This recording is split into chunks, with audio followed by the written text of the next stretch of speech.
नमस्कार, city news में आप सभी दर्शकों का स्वागत है। मैं हूं रिया गौर। खबरों की ओर बढ़ने से पहले आइए एक नजर डाल लेते हैं आज की सुर्खियों पर। सकरा थाना क्षेत्र सुजावलपुर गांव में अपराधियों ने स्वर्ण व्यवसायी से छीने 1 करोड़ के आभूषण। वकील की आंख फोड़ी जाने के मामले में एसएसपी ने कांस्टेबल को किया निलंबित।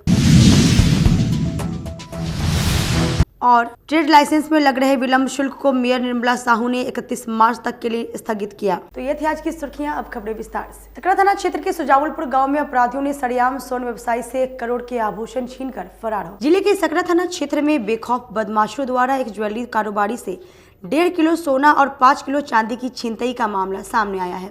मामले को लेकर स्थानीय सकरा थाना में आवेदन दिया गया है। पुलिस मामले की जाँच में जुट गई है।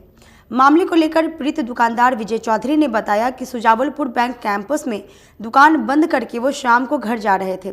झोला में 1.5 किलो सोना, 5 किलो चांदी सहित कई जेवर थे। जब वो स्टेशन रोड से क्रॉस कर रहे थे तभी राज मार्केट के सामने बाइक सवार बदमाशों ने उन्हें घेर लिया और झोला छीन लिया। झोला में सोना चांदी के अलावा दुकान की चाबी और कई कागजात भी थे। छीने गए सोने चांदी की कीमत करीब 1 करोड़ रुपए बताई जा रही है। मामले की सूचना तत्काल 112 की टीम को दी गई। उसके बाद सकरा थाने में आवेदन दिया गया है। वहीं मामले को लेकर मुजफ्फरपुर पूर्वी के एडिशनल एसपी शहरियार अख्तर ने बताया कि मामले को लेकर सकरा थाना में केस दर्ज किया गया है। मामला संदेहास्पद लग रहा है, हालांकि मामले की जांच की जा रही है। मेरा नाम विजय कुमार चौधरी, सुजावलपुर बैंक कैंपस में मेरा दुकान है, सोना चांदी न्यू शिव शक्ति इंटरप्राइजेज। हम यहाँ से दुकान बंद करके गए, आगे घर जा रहे थे। रास्ता में एक बाइक पर 2 आदमी सवार होके गया, पीछा किया। उसके बाद हमसे वो रेड भैर आगे करके किया। उसके बाद हमने उसको झोला मांगा, झोला दे दिए। हमारे साथ एक बच्चा बैठा हुआ था जो लड़का है, हम उसके लिए अस्थिर हो गए। उसके बाद हम तो रोज जाते हैं दुकान बढ़ा के, यही है। इसके बाद हम सकरा थाना 112 पर कॉल किए, वहाँ से 112 आया। 2 मिनट रुके, उसके बाद बोले कि हमारा कहीं से कॉल आ गया कि हम जा रहे हैं। उसके बाद हम थाना के सूचना किए। थाना गए तो प्रभारी साहब बोले कि रामराज में जी रहे हो, जो वैसे चलते हो, ये रामराज है। तो हमने नहीं कुछ किए। उसके बाद आवेदन दिए, आवेदन वो रिसीव नहीं कर रहे थे। बहुत कहने पर, बहुत कोशिश करने पर वो आवेदन लिए। उसके बाद नकल के लिए भी 2 दिन से जा रहे हैं, नकल भी नहीं दे रहा है। कभी बोल रहे हैं अभी कोर्ट से नहीं हुआ है, कभी वो अपने नहीं रहते हैं। यही सब है, प्रशासनिक मामला है। जब घटना को अंजाम दिया गया उस समय उस थैले में क्या क्या आपके साथ लेके गए? उसमें मेरा दुकान का चाबी है, कुछ कागजात है, कुछ दुकान का सामान भी है, उसमें सोना चांदी है और कुछ पुराना भी जेवर है।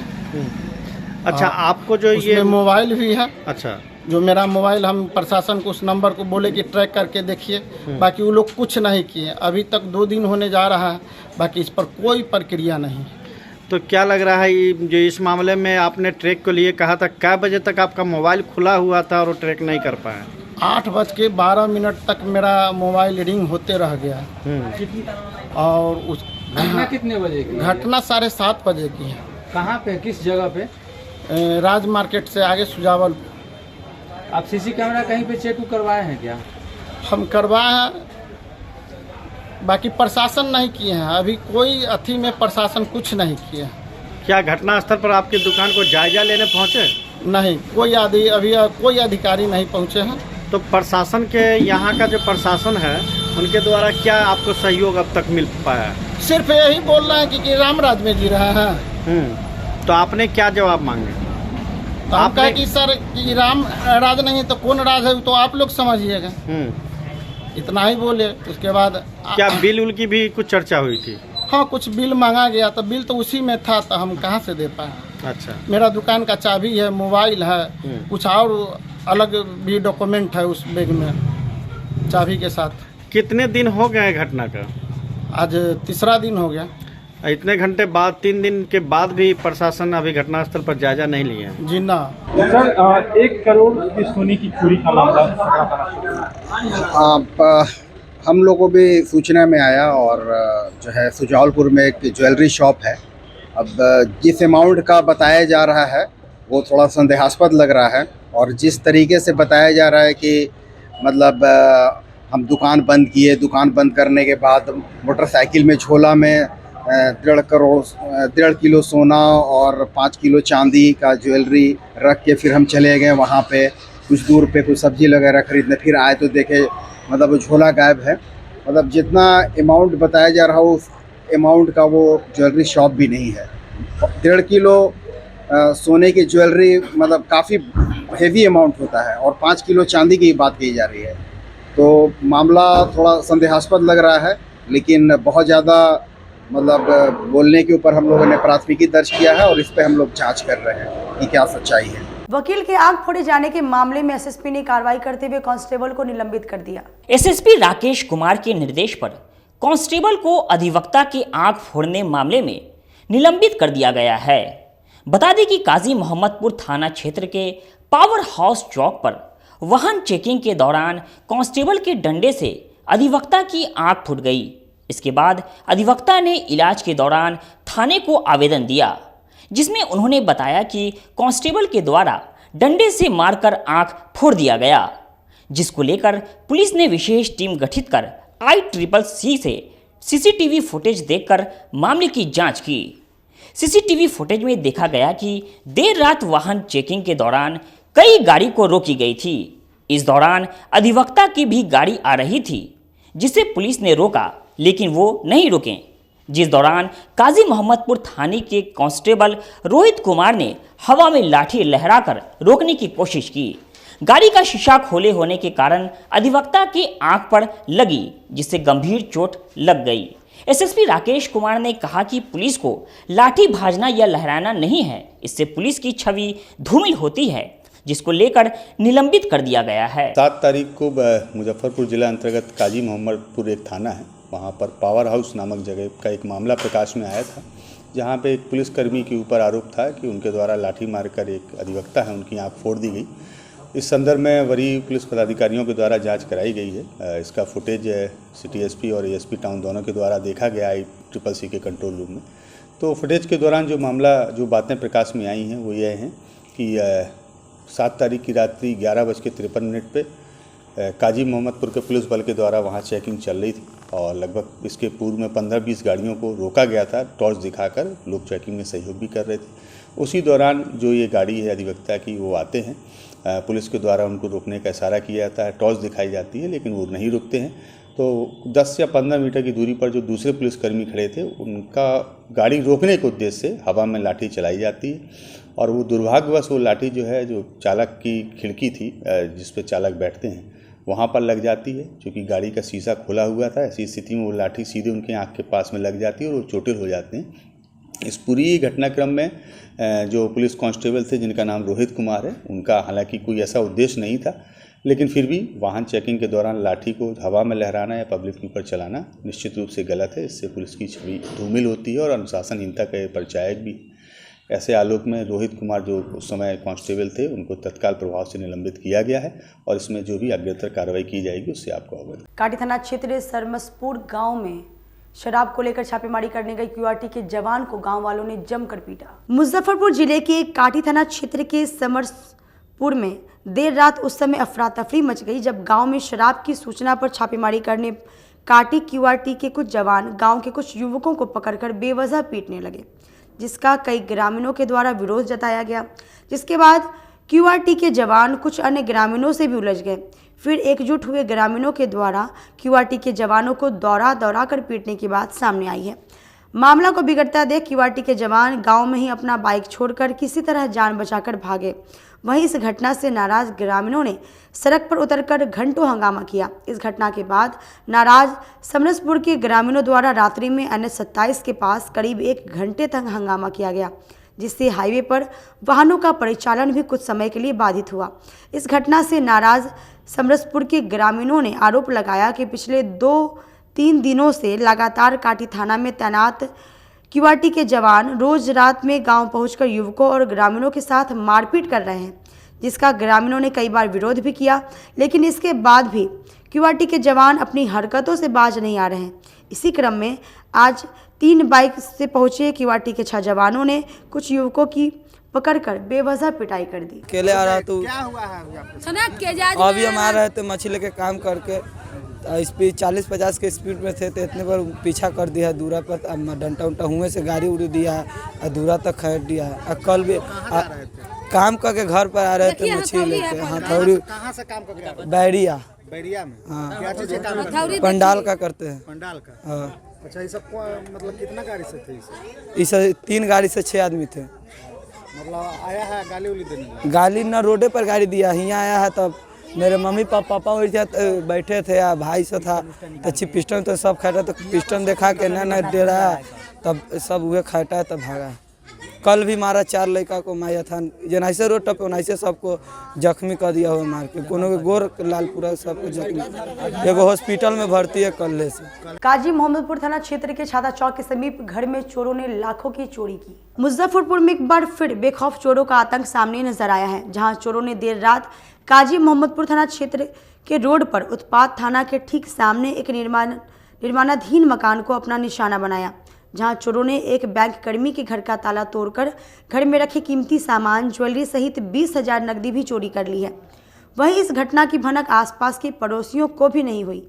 मामले की सूचना मिलने के बाद घर के सदस्य मौके पर पहुंचकर चोरी के दौरान हुए क्षति का आकलन करने में जुटे हुए हैं, जहां घर के गृह स्वामी और बैंक कर्मी ने बताया कि अभी नया मकान बन रहा है, जिसमें अभी काफ़ी काम बाकी था, लेकिन ऊपर के फ्लोर में काम हो चुका था, जहां पर वह अपना सामान शिफ्ट कर रहे थे। इससे पहले कि वह अपने घर का पूरा सामान शिफ्ट कर पाते, उससे पहले ही चोरों ने उनके घर को अपना निशाना बना लिया, जहां घर के कमरे में ट्रंक में रखे गए घर के कुछ ज़रूरी कागजात, नकदी और करीब 3 लाख से अधिक रुपए की ज्वेलरी चोरी हुई है। वहीं इस मामले में पीड़ित बैंक कर्मी ने स्थानीय काजी मोहम्मदपुर थाना में आवेदन भी दिया है, लेकिन पुलिस अभी मामले की शिकायत मिलने के बाद घटनास्थल पर नहीं पहुंची है। में चोरी हो गया है, अभी 2 दिन पहले सामान रखा है इसमें, कल रात में ये घटना घट गई। यानी जो गहना गुड़िया था तो ऊपर वाला बक्सा में ही रखा हुआ था, तो हम आए 8:30 बजे उठकर कि उधर जाके चेक करते हैं क्या क्या है। तो आए तो सीढ़िए पर थे तो देखे कि पूरा सामान बिखरा पड़ा हुआ है। आप लोग कहाँ रहते थे? बगल वाले भैया वाला फ्लैट में रहते हैं। ये नया बन ही रहा था तो प्लस्तर हो गया। हम रोजे यानी नल उल लगवाना था, 1 सप्ताह के अंदर में शिफ्ट होने वाले थे। आज बैंक बंद थी, 2 दिन का छुट्टी था, तो आए हैं इधर कि चेक करेंगे कहाँ कौन चीज़ रखना है। तो देखे सीढ़ी पर आए हुए थे कि पूरा सामान बिखरा पड़ा हुआ था। कितना का चोरी हुआ? 3.5 लाख रुपया का गहना था, 20-25 हज़ार रुपया कैश था, करेंसी नोट था। गहना में क्या क्या था? गहना में पंजेब पायल था, दोनों बेटी का झुमका था और पत्नी का टॉप था, मंगलसूत्र और क्या कहते हैं ढोलना और क्या जीतिया, वो सब था। ज्वेलरी के अलावा और भी कुछ चोरी हुई? चांदी का लुटिया था जो बैंक की तरफ का एक सर रिटायर्ड हुए थे तो वो दिए थे। जब उसके अलावा कुछ हमको नज़र नहीं आ रहा है कि गायब किया है, सिर्फ वही सब। सुनील कुमार रजक। सुनील कुमार रजक। कौन बैंक में काम करते? बैंक ऑफ बड़ौदा, तिलक में। अयाची आदर्श ग्राम स्थित सेंट जेवियर्स इंटरनेशनल स्कूल में वार्षिक उत्सव का आयोजन किया गया।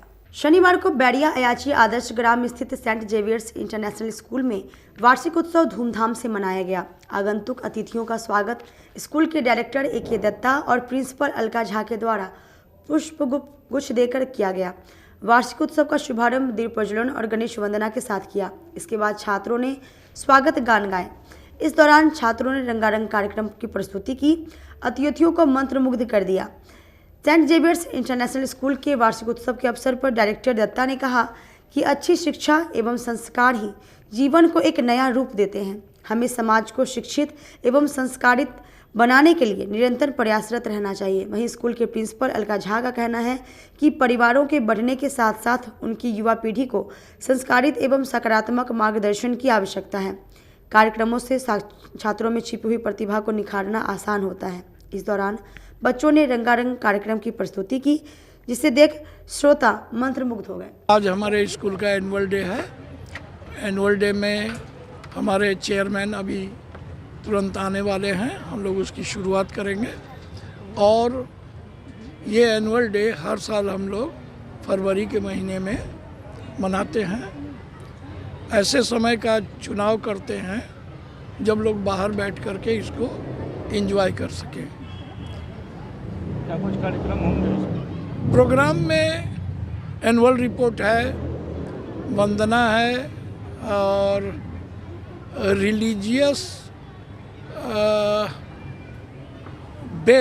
रिलीजन बेस्ड सॉन्ग डांस और नेशनलिस्टिक सॉन्ग डांस वगैरह। इसके अलावा ड्रामा है, मिमिक्री है, ग्रुप डांस है,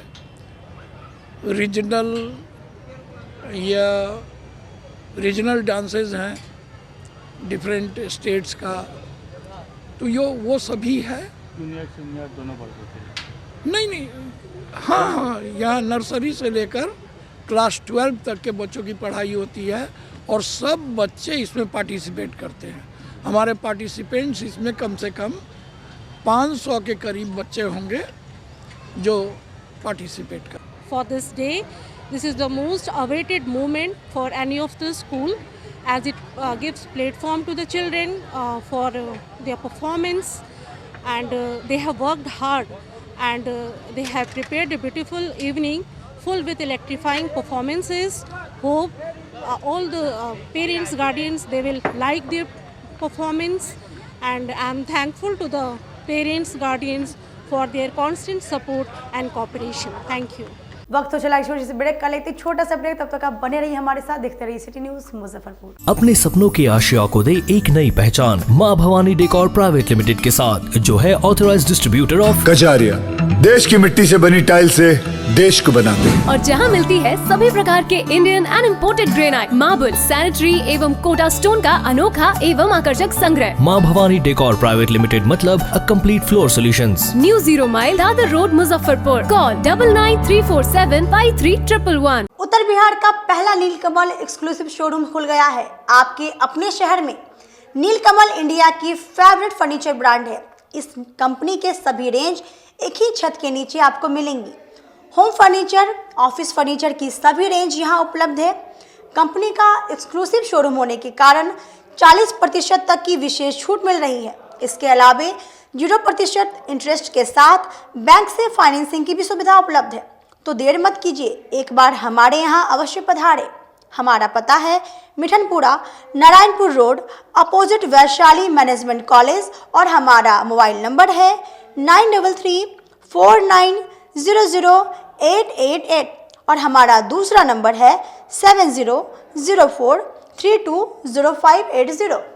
यू एसोसिएट नीलकमल का फर्नीचर शोरूम नारायणपुर से हट करके मिठनपुरा चौक के समीप क्लब रोड में हम लोगों ने अभी स्थापित किया है, जहां आपको होम फर्नीचर के, ऑफिस फर्नीचर के विस्तृत रेंज देखने को भव्य रूप से मिलेंगे। और हमारे पास मैट्रेस की भी एक बहुत अच्छी रेंज उपलब्ध है, और साथ ही साथ हमारा लगन का भी काफ़ी भारी डिस्काउंट ऑफर चल रहा है, जिसमें 40% तक की छूट दी जा रही है।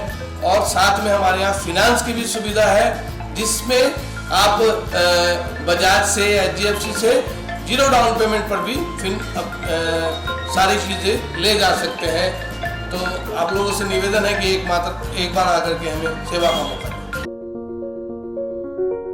मुजफ्फरपुर जिले की शान बन चुकी बाबा लहठी अब लोगों की जरूरत बन चुकी है। अत्याधुनिक रेंज और भरोसे को समेटे हुए लोगों के लिए नई नई डिजाइनर लहठी बाजार में उतारते रहते हैं। ऐश्वर्या राय बच्चन, सचिन तेंदुलकर की पत्नी से लेकर न जाने कितने सारी नामी हस्तियां इस लहठी के दीवाने हो चुके हैं। लोगों के साथ ने ही बाबा लहठी की पहचान देश से लेकर विदेश तक बनाई है। ऐसा साथ बनाए रखने के लिए आप लोगों का तहे दिल से धन्यवाद। ब्रेक के बाद एक बार फिर से आप सभी का स्वागत है। आइए बढ़ते हैं अगली खबरों की ओर। समाहरणालय परिसर में डीडीसी ने फाइलेरिया की दवा खाकर फाइलेरिया मुक्त अभियान की शुरुआत की। समाहरणालय परिसर में डीडीसी आशुतोष द्विवेदी ने खुद फाइलेरिया रोधी दवा खाकर फाइलेरिया मुक्त अभियान की शुरुआत की। उन्होंने लोगों से फाइलेरिया से मुक्ति के लिए दवा खाने की अपील की। डीडीसी आशुतोष द्विवेदी ने बताया कि फाइलेरिया रोग से अपंगता की स्थिति हो जाती है। इससे बचने के लिए यह दवा सभी को खानी चाहिए। दवा खाना ही एकमात्र इस रोग का बचाव है। स्वास्थ्य टीम घर घर जाकर लोगों को फाइलेरिया रोधी दवा DEC एल्बेंडाजोल खिलाएगी। इस अभियान में लोगों को दवा देकर टीम नहीं आएगी, बल्कि अपने सामने ही दवा खिलाएगी। फाइलेरिया से संक्रमित व्यक्ति सामान्य व्यक्ति की तरह ही दिखता है। किसी भी व्यक्ति को संक्रमण के बाद बीमारी का पता लगने में 5 से 15 वर्ष तक का समय लग सकता है। इसलिए अभियान के दौरान मुफ्त में दी जाने वाली फाइलेरिया रोधी दवा जरूर खाएं। तो फाइलेरिया बीमारी के उन्मूलन के लिए जो लगातार प्रयास किए जा रहे हैं, उसी क्रम में जो ड्रग एडमिनिस्ट्रेशन का कैंपेन आज से शुरू किया गया है और इसकी शुरुआत में हमने स्वयं भी यहाँ पर जो स्टॉल लगा हुआ है कलेक्ट्रेट कैंपस में, वहाँ पर दवा खा करके इस कैंपेन की शुरुआत की है। और हमारे जो स्वास्थ्य कर्मी हैं वो हर घर में जा कर के सबको दवा खिलाएंगे। तो मेरी सभी से यही अपील है कि उस दवा को उस स्वास्थ्य कर्मी के सामने ही खा लें, और उस दवा को खाने से क्या होगा कि आप स्वयं अपने परिवार को और अपने समाज को फाइलेरिया से बचा सकेंगे। और हमारे कर्मी घर घर जा रहे हैं। उसके साथ ही यहाँ कलेक्ट्रेट कैंपस में जो कलेक्ट्रेट मीटिंग हॉल है, वहाँ पर कंबाइंड बिल्डिंग में और रेलवे स्टेशन पर भी अगले 3 दिनों तक जो भी कार्यालय दिवस हैं उनमें हम लोग स्टॉल लगा रहे हैं। तो उसमें जो कर्मी और बाकी लोग भी जा कर के वहाँ पर भी दवा खा सकते हैं। उसके साथ ही साथ जो उनके घर पर लोग जा कर के स्वास्थ्य कर्मी दवा खिलाएंगे वो तो चलता ही रहेगा। ट्रेड लाइसेंस में अतिरिक्त शुल्क मेयर निर्मला साहू ने मार्च तक के लिए स्थगित कर दिया है। लोगों को राहत मिली है। ट्रेड लाइसेंस की समस्या से जूझ रहे शहरवासियों को नगर निगम ने बड़ी राहत दी है। नगर आयुक्त ने 31 मार्च 2024 तक के ट्रेड लाइसेंस पर लगाए गए जुर्माना को माफ करने का निर्देश दिया है। जी हां, वहीं सभी व्यवसायियों से यह अनुरोध किया है कि 31 मार्च 2024 से पहले ट्रेड लाइसेंस का रिन्यूअल करा लें। ट्रेड लाइसेंस को लेकर शहर में लगातार विरोध प्रदर्शन हो रहा था। वहीं इस मामले को वार्ड पार्षद द्वारा निगम बोर्ड की बैठक में भी उठाया गया था। शनिवार को मेयर निर्मला साहू ने बताया कि शहरवासियों को बिना जुर्माना ट्रेड लाइसेंस जमा करने और रिन्यूअल करने का मौका दिया गया है। मुजफ्फरपुर उत्तर बिहार की व्यावसायिक राजधानी है। जैसा कि सभी लोग जानते हैं, हमारे जो मुजफ्फरपुर के व्यावसायिक बंधु को व्यापार अनुज्ञप्ति जो शुल्क की जो अतिरिक्त विलम्ब शुल्क लेने में काफ़ी परेशानी का सामना करना पड़ रहा था, जिसे हमारे प्रयास के कारण आज 10/2/24 से 31 मार्च 2024 तक इस वित्तीय वर्ष के लिए बिना विलम्ब शुल्क के लिए जो व्यापार अनुज्ञप्ति देने का आदेश निर्गत किया गया है। तो मैं सभी व्यावसायिक संस्थान के सभी अभिभावक से आग्रह है कि इस आदेश के आलोक में अपना ट्रेड लाइसेंस रिन्यू कराकर हमारे निगम के विकास में सहभागी बने। जय निगम परिवार, जय मुजफ्फरपुर। जिन लोगों से विलम्ब अधिभार ले लिया गया है उनकी राशि कैसे समायोजित होगी? हम लोग तो इसे मना कर रहे थे, अभी जब तक इसका आदेश नहीं होता है आप लोग नहीं दीजिए, तो बहुत निगम के द्वारा जबरदस्ती भी अब निगम के द्वारा जबरदस्ती लिया गया, तो इस पर हम लोग अब जबरदस्ती तो किसी से नहीं लिया गया है। इस पर हम लोग बात करेंगे, वैसा कुछ ज़रूरत के हिसाब से जैसा होगा बात करेंगे, जैसा इसका होगा गाइडलाइन उस पर हम लोग विचार करेंगे। 3 मार्च को गरीबनाथ धाम के सभागार में सनातन महाकुंभ का आयोजन किया जाएगा, जिसकी जानकारी पुरोहित महासभा द्वारा दी गई। आगामी 3 मार्च को गरीबनाथ धाम के सभागार में सनातन महाकुंभ का आयोजन होने जा रहा है, जिसमें नेपाल सहित देश के विभिन्न हिस्सों से साधु संत आचार्य एवं शहर के तमाम सामाजिक लोग शामिल होंगे। सभी को गौरव से सम्मानित किया जाएगा। ये बातें अखंड भारत पुरोहित महासभा के अध्यक्ष पंडित हरिशंकर पाठक ने शनिवार को सदर अस्पताल परिसर स्थित दुर्गा मंदिर में पंचांग वितरण के दौरान कही। उन्होंने कहा कि आज पंचदेव की पूजा अर्चना करने के बाद शहर के ब्राह्मणों के बीच पंचांग का वितरण किया गया, ताकि आने वाले त्योहारों को लेकर तिथि में किसी को असमंजस की स्थिति ना रहे। साथ ही उन्होंने बताया कि 3 मार्च को होने वाले सनातन महाकुंभ बेहद वृहद रूप से आयोजित किया जा रहा है। सर्वप्रथम गौरी गणेश मन ही मन पूजन किए, माता भगवती की पूजन किए, साथ ही साथ हनुमान चालीसा का पाठ एवं जगत कल्याण के लिए अखंड भारत पुरोहित महासभा के द्वारा पंचांग वितरण का कार्यक्रम किया गया। साथ ही हम लोग 3 मार्च को बाबा गरीबनाथ धाम सभागार में सनातन महाकुंभ का आयोजन कर रहे हैं, उसकी भी डेट की आज हम महासभा के द्वारा घोषणा कर रहे हैं। यह आयोजन बृहद होगा।